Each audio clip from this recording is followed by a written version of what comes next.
Hello guys, welcome to my new blog. তো আজকে ব্লগে তো কালকে আর দেখেছিলেন আপনারা যে আমরা গেছিলাম চা বাগান। তো ওখান দিয়ে তো এন্ড হয়ে গেল।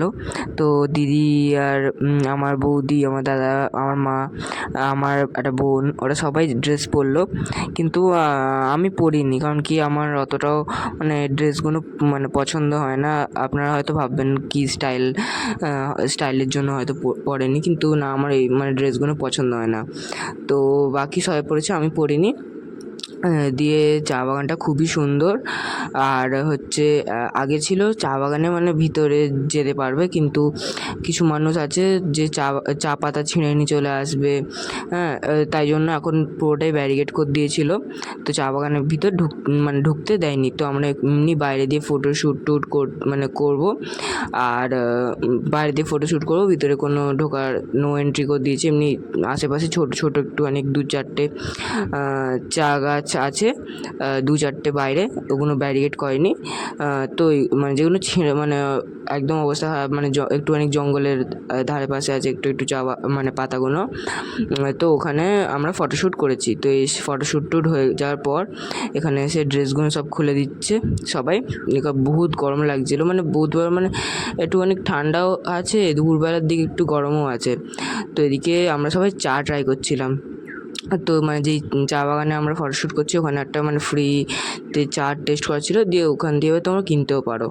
তো ওখান দিয়ে আমরা চাও নিয়ে এসেছি, চাটা ট্রাই করলাম, খুবই টেস্টি খেতে ছিল। আর এখান দিয়ে আমার দাদারা চা নিয়েছে, আমরা অন্য জায়গা দিয়ে চা নিয়েছি। আমরা হচ্ছে তো আমরা এরপরে গেছিলাম বাতাসি আলু, ওখান দিয়ে আমরা চা কিনেছিলাম, এখান দিয়ে কিনে নিই। ওখানে আরও ভালো ভালো মশলা চা, দুধ এবং লিকার চা, মানে দুধ চা এবং লিকার চা, মানে নানান ধরনের চা বিক্রি হচ্ছিলো। তো তারপর আমরা চলে আসলাম এই বুদ্ধদেবের টেম্পেলে।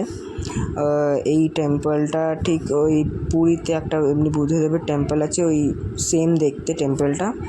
তো এখানে উঠে কটা ফটোশ্যুট করলাম, খুবই সুন্দর দেখতে এই টেম্পলটা। বুদ্ধদেবী অনেক বড়। তারপর এখানে একটা জিনিস দেখলাম, বুদ্ধদেবকে চিপস বলো, ম্যাগি, কুরকুরে, কোল্ড ড্রিঙ্কস এইসব প্রসাদে দেওয়া হয়। তো এখানে জিজ্ঞাসা করার পর লোকে বলল যে এখানে যেটা খুশি ওটাই প্রসাদ দিতে পারে, ওটাই এনার প্রসাদ। তো এখানে এটা দেখি আমি অবাক হলাম। তো দুপুরবেলা আমরা খেতে গেছিলাম। তো বৌদিরা নিয়েছিল হচ্ছে ডিম ভাত, আর আমি আমার দিদি, আমার দাদা সবাই নিয়েছিলাম হচ্ছে মাংস। তো আজকের জন্য এটুখানি, কি আবারও পরে দেখা হবে। লাইক করো, সাবস্ক্রাইব করো। নেক্সট ব্লগে আমরা নিয়ে আসবো বাতাসি আলুতে কী করেছিলাম। তো আজকের জন্য বাই বাই, টাটা।